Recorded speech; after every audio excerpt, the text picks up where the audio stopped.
When the world was falling apart and shelves were empty, people didn't scroll recipes or order food online. They survived on creativity, patience, and whatever little they could find. Today, we're traveling back to a time when food wasn't about taste alone, it was about survival. These wartime recipes were made when almost nothing was available, yet families still managed to eat, live, and hope. What you're about to hear isn't just about food. It's about resilience, sacrifice, and human survival during the hardest times in history. During wartime, ingredients disappeared overnight. Meat was rare, sugar was rationed, and flour was measured like gold. Yet kitchens never went silent. People turned scraps into meals, water into soups, and leftovers into comfort. These survival foods weren't fancy, but they kept people alive when hunger was the enemy. And the most shocking part is how little was needed to create something filling. One of the most common wartime meals was a simple potato dish.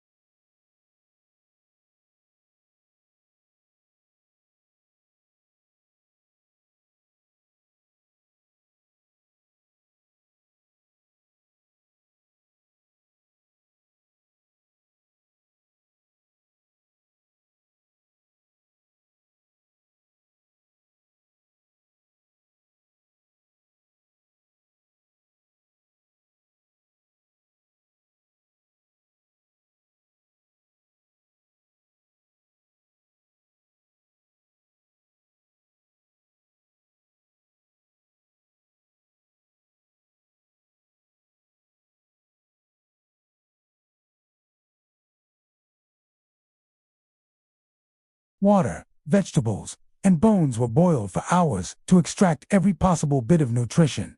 Even peels were saved. Nothing was wasted, not even crumbs. One wartime recipe involved boiling water with a handful of flour to make a thick paste. This was eaten as a meal when nothing else was available. It sounds unbelievable today, but during wartime, hunger changes everything. People learned to appreciate warmth in their stomach more than taste on their tongue. Another survival food was mock meat dishes.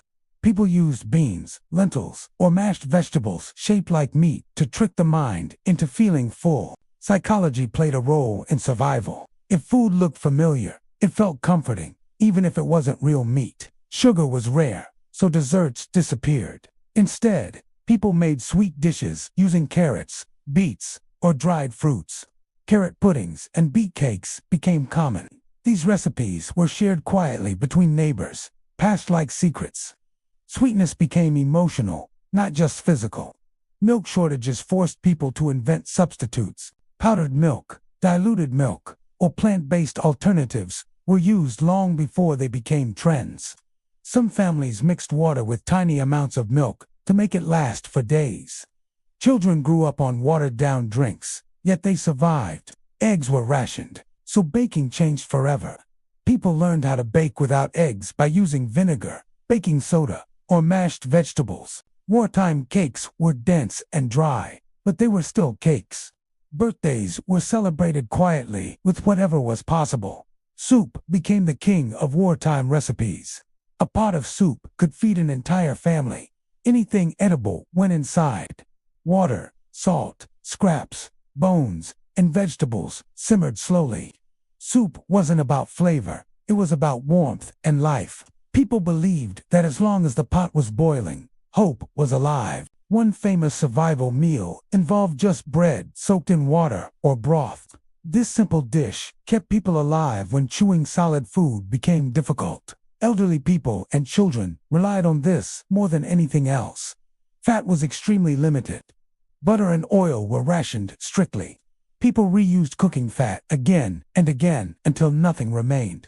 Even then, pans were wiped clean and reused. Every drop mattered. Wartime kitchens had no waste. Potato peels were fried or boiled. Vegetable stems were eaten.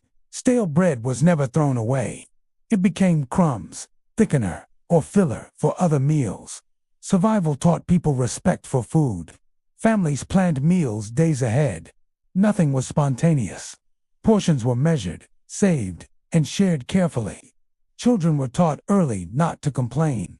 Hunger was common, but gratitude was stronger. Some wartime recipes were created purely to trick hunger. Hot water with salt was sometimes served as soup. It sounds shocking today, but warmth alone could calm hunger pains. The human body adapts when survival is the goal. People also relied heavily on seasonal food. If something grew naturally, it was used immediately. No freezers, no storage, just preservation methods like drying and pickling. These skills saved lives. What makes these wartime recipes powerful isn't how they taste, but what they represent. They show how humans adapt when everything is taken away.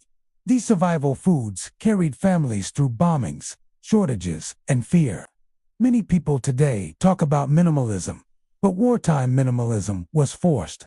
Kitchens had empty shelves, yet hearts were full of determination. Food became emotional, symbolic, and deeply personal. One of the most emotional aspects of wartime food was sharing. Even with almost nothing, people shared meals with neighbors. A spoon of soup offered hope. A slice of bread meant trust. Children growing up during wartime remembered these meals for life.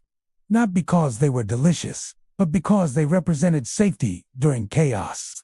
Even decades later, people recall the smell of boiled potatoes or soup as comfort. These recipes weren't written in books.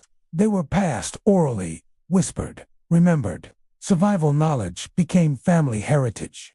Grandparents taught grandchildren how to stretch food, not for taste, but for survival. Today, with full supermarkets and endless choices, it's hard to imagine eating like this. But these wartime recipes remind us how fragile comfort can be. They show that humans don't need much to survive, but they need hope. Every one of these meals tells a story of endurance. They weren't meant to impress. They were meant to sustain life. And they did. If you're watching this right now, remember that food is more than just content. It's history, survival, and emotion.